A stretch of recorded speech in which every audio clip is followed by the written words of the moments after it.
नमस्कार, जय हिंद दोस्तों, welcome back to the channel. I hope मेरे सारे शेर भाई बिल्कुल ही बढ़िया होंगे और मचा रहे होंगे। आज का थंबनेल आपने देख ही लिया होगा।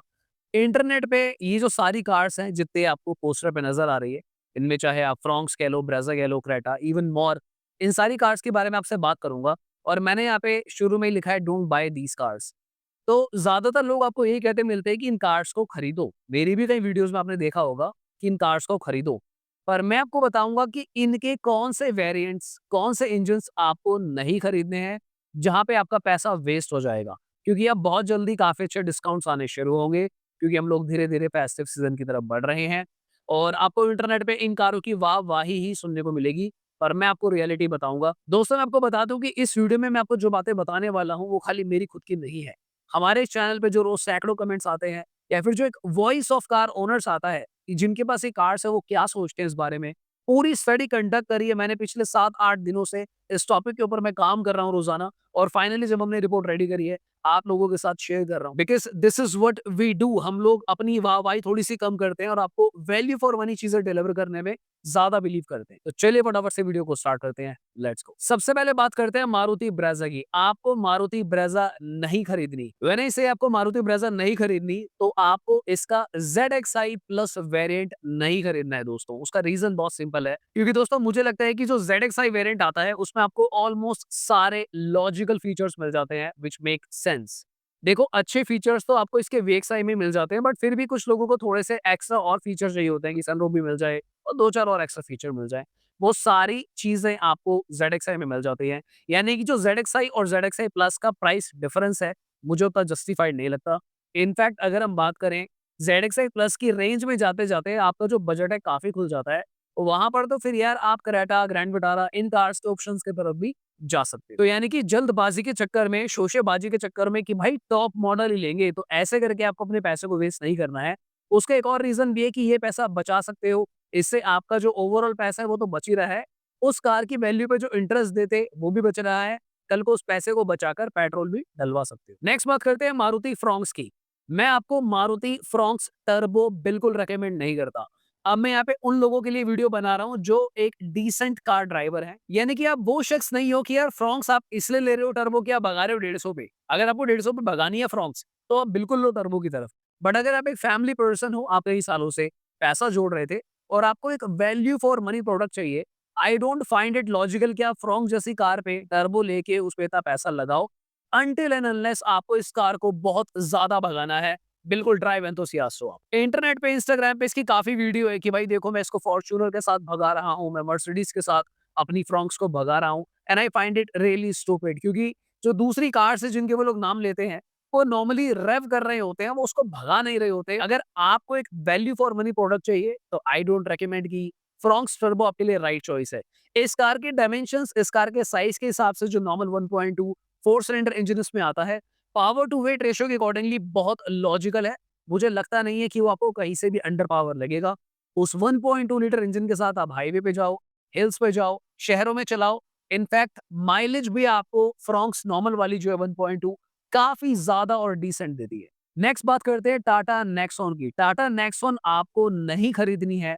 अगर आप कोई ऐसे शख्स हो जिसने पहले ऑलरेडी कोई होंडा, टोयोटा, मारुति, हुंडई, इन सारे ब्रांड्स की कार चलाई हुई है और आपको कोई भी तरह की noise, vibrations, controlled NVH levels, ये सब अगर आपको चाहिए, नो डाउट टाटा नेक्सॉन एक बहुत ही शानदार और एक बहुत ही बेहतरीन कार है, बट थोड़ी बहुत इश्यूज इस कार में ज़रूर है, जहाँ पे कभी-कभी लोगों को स्लाइट वाइब्रेशन स्टीयरिंग पे फील होती है। इनफैक्ट गियर भी शिफ्ट करते टाइम काफ़ी स्मूथनेस आपको नहीं मिलेगी। So if you are someone कि यार मुझे वैल्यू फॉर मनी प्रोडक्ट चाहिए और मैं चाहता हूँ उस कार की जो एज है, जो उम्र है, वो काफ़ी लंबी निकले, क्योंकि 4 सिलेंडर इंजन्स की लाइफ काफ़ी ज़्यादा होती है, देन इट मेक्स सेंस कि आप कोई और अल्टरनेटिव देख सकते हैं। किनको टाटा नेक्सॉन लेनी चाहिए और बिल्कुल नहीं छोड़नी चाहिए? अगर आपको चाहिए सीएनजी में ड्यूल सिलेंडर, वो भी कॉम्पैक्ट एसयूवी में, क्योंकि दोस्तों अभी भी 2025 आ चुका है और टाटा मोटर्स के अलावा किसी और ब्रांड के बस की नहीं हो पा रही कि कॉम्पैक्ट एसयूवी में ट्विन सिलेंडर सीएनजी दे दे। आप पूरा पोर्टफोलियो देख लो, hyundai वेन्यू में नहीं आती, मारुति ब्रेज़ा में नहीं आती, फ्रॉन्क्स में नहीं आती, किसी के बस की हो ही नहीं पा रही। रीजंस अननोन है कि कोई पेटेंट इशू है, मन नहीं है, या फिर ऐसे ही काम चल रहा है तो चलने दो, हू नोज़। इनफैक्ट दोस्तों, अगर आप एक सेफ्टी फर्स्ट वाले पर्सन हो कि भैया मुझे सेफ्टी पहले चाहिए, कार 6-7 साल, 8 साल भी चलेगी कोई बात नहीं, पर मैं अपने आप को बिल्कुल सेफ देखना चाहता हूँ, just go and buy Tata Nexon. ज्यादा कुछ सोचने की नीड नहीं है। सबसे logical value for money turbo car है, क्योंकि अगर आप इस टर्बो इंजन की प्राइसिंग देखते हो वर्सेस जो बाकी प्रीमियम टर्बो में आपको कार्स दे रहे हैं, तो लॉन्ग टर्म में आपको टाटा नेक्सॉन एक value for money turbo car पड़ने वाली है। नेक्स्ट बात करते हैं टाटा पंच की। आई स्ट्रांगली सजेस्ट यू कि टाटा पंच अभी मत खरीदना। उसका रीजन तो बहुत ही सिंपल है, टाटा पंच फेसलिफ्ट आ सकती है। टाटा लवर्स बहुत ज्यादा गुस्सा है यार, क्योंकि टाटा पंच फेसलिफ्ट का लोग काफी वक्त से इंतजार कर रहे हैं और लोगों का जो लास्ट सब्र का एक इम्तिहान जो होता है वो ये दिवाली और धनतेरस के आसपास ही है, क्योंकि लोग उम्मीद कर रहे हैं कि टाटा मोटर्स पंच फेसलिफ्ट जो है ड्रॉप करेंगे दिवाली के आसपास, पर अभी तक कोई रियलिस्टिक स्पाई शॉट देखने को नहीं मिल रहा है। बट टाटा पंच फेसलिफ्ट का दूर दूर तक कोई भी नामो निशान नहीं है मेरे दोस्तों। नेक्स्ट बात करते हैं दोस्तों Hyundai वेन्यू की। I don't recommend Hyundai venue at all at this point of time. यानी कि अभी Hyundai वेन्यू का नेक्स्ट जनरेशन आने वाला है। ये टाटा पंच फेसलिफ्ट की तरह नहीं है। वेन्यू नेक्स्ट जेन थोड़ी बहुत कंफर्म हो चुकी है, उसके स्पाई शॉट्स आ चुके हैं। So there is a possibility कि शायद दिवाली धनतेरस के आसपास वेन्यू नेक्स्ट जेन आपको देखने को मिल सकती है। बहुत ज्यादा अपसेटिंग हो जाएगा कि अगर आपने अभी करंट वाली वेन्यू ले ली और सडनली नई नेक्स्ट जेन आपके सामने जा रही हो। एक बार को पंच और पंच फेसलिफ्ट में इतना डिफरेंस नहीं लगेगा जितना ज़्यादा वेन्यू और वेन्यू नेक्स्ट जेन में लगेगा। नेक्स्ट जेन में कार पूरी बदल जाती है, तो वहाँ पर काफ़ी ज़्यादा अफ़सोस आपको हो सकता है।